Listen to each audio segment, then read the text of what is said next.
Now let's look at another important definition, rationales. Rationales, you call them rationales. And let's read the definition. Rationales are models we use to reveal the logical relationships underlying our reasoning. Well, this might sound a little bit, high tech, a little bit high, but the thing is that rationales will help us to analyze rationally the ideas that come to us in order to make sure that we discriminate them, okay, and that we can apply the principles that we saw, like the principle of charity, in order to give good arguments or conclusive arguments towards any idea that we have in front of us. So the simplest possible rationale is the one that we are showing down here, which is we have a reason, then we apply principles, and then we reach conclusions.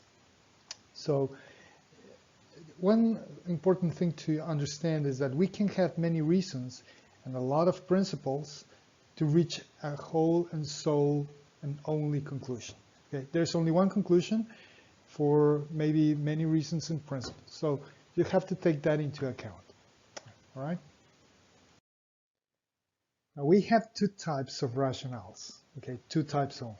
It's argument, which is present reasons to support a claim, which are irrefutable. And here's an example. She is the best player. She always beats the other players.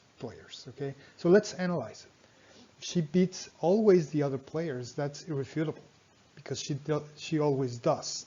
So this is a very strong evidence. Okay, so therefore she is the best player. And then we have explanation.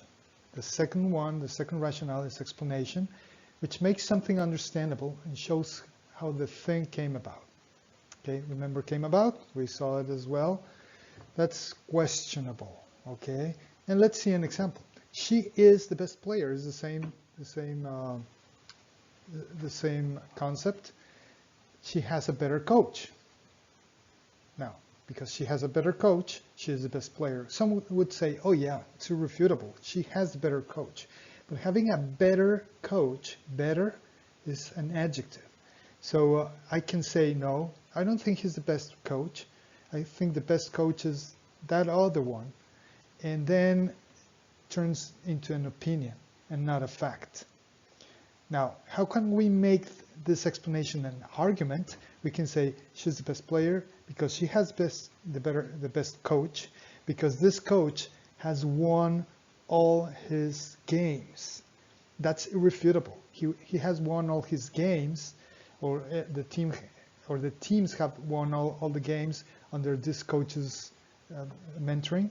So therefore, she has the best coach, and therefore she is the best player. So we can say we have two conclusions, but it's not two conclusions, because the first conclusion, which is she has a better coach, turns into a reason, or turns into a reason basically, and then the final conclusion is she is the best player. And then we have here a map which helps us to better understand those relationships, okay? So as we said, the most basic rationale is reason versus conclusion, okay, through principles. And then we have the two types of rationales, which is explanation and argument. When we have an explanation, we have a cause, okay, which is the reason, we have a cause, and then we have a fact at the other end, which is the conclusion, okay? Remember, it's questionable.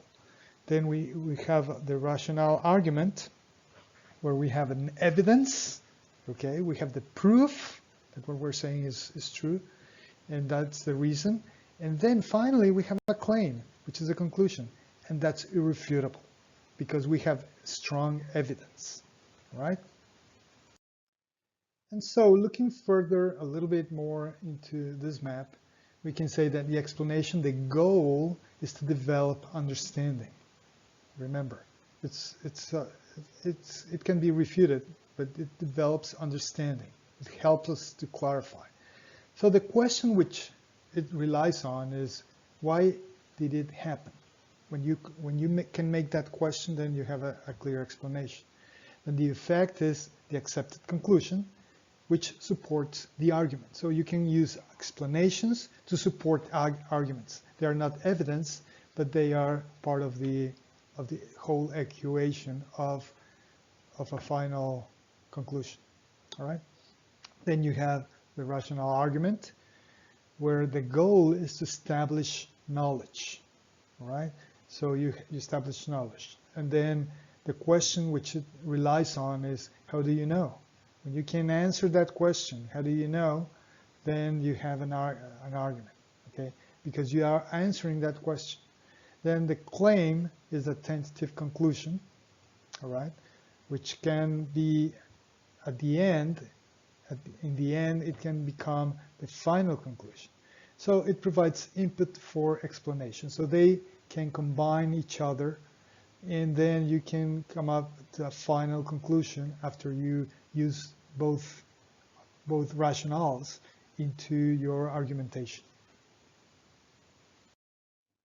Now, finally, remember we've seen analogies as our rhetoric tools that we've been using all along. And here's a little map on your right, which explains a little bit the differences between analogy, simile, and metaphor. Simile and metaphor are very, very, very close to what an analogy is. The only thing is the analogy is a lot more profound and can be a lot longer than the simile and a metaphor, which are very specific.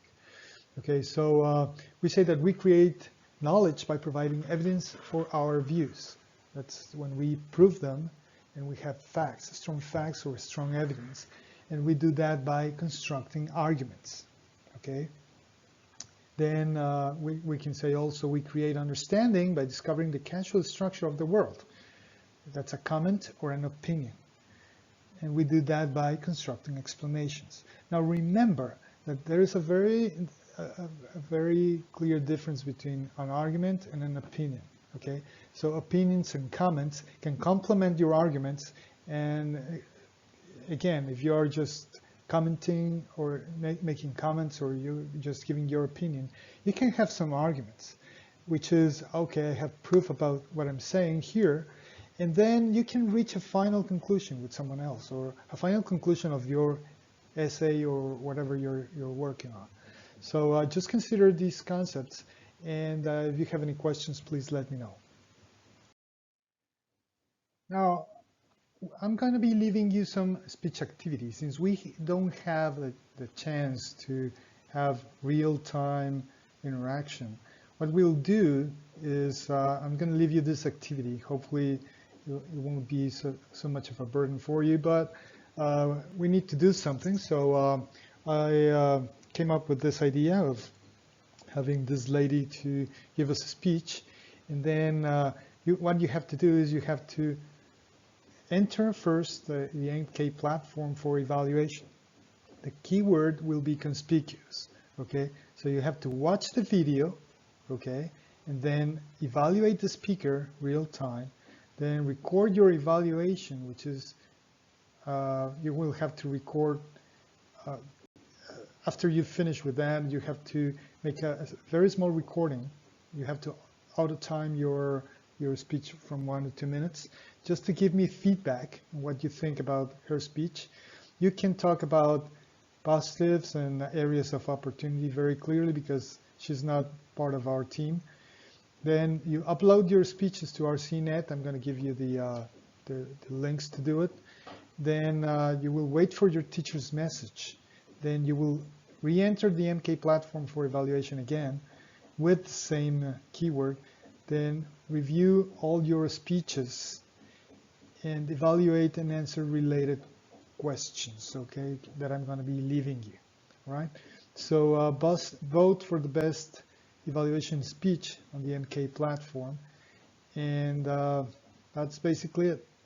So I will place the video link on the RCNet as well, all right? So if you have any questions, please let me know, all right?